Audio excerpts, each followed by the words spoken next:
Это было под старою Русой. Артиллерия полк отдыхал. Молодой лейтенант перед боем с медицинской сестрою гулял.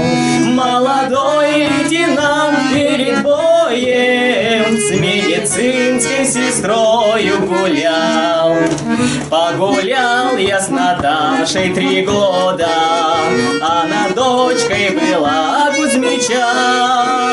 И на все же она соглашалась, потому что любила меня. И на все же она соглашалась, потому что любила меня.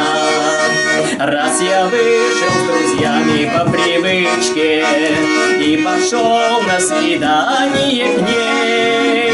Долго-долго по улице гуляли, а потом пригласила меня в сад. Долго-долго по улице гуляли, а потом пригласила меня в сад.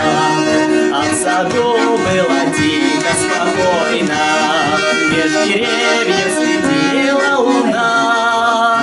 На зеленом ковре мы сидели, целовала Наташа меня.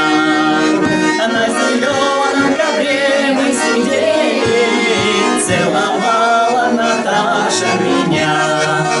А Наташа ему говорила: Ваня, Ваня, не трогай меня.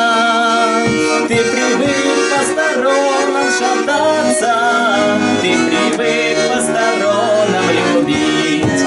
А сюда ты пришел насмеяться, молодую мою жизнь погубить. Не пришел над тобой я смеяться, не пришел уговаривать, просить, а пришел я с тобою прощаться и навеки тебя позабыть. А пришел я с тобою прощаться и навеки тебя позабыть. Ах, Наташа, Наташа, Наташа, не сумела ты мною владеть. Просижу я в неволе 3 года, а ты будешь навеки болеть. Просижу я в неволе 3 года, а ты будешь навеки болеть. Это было под старою Русой. Артиллерия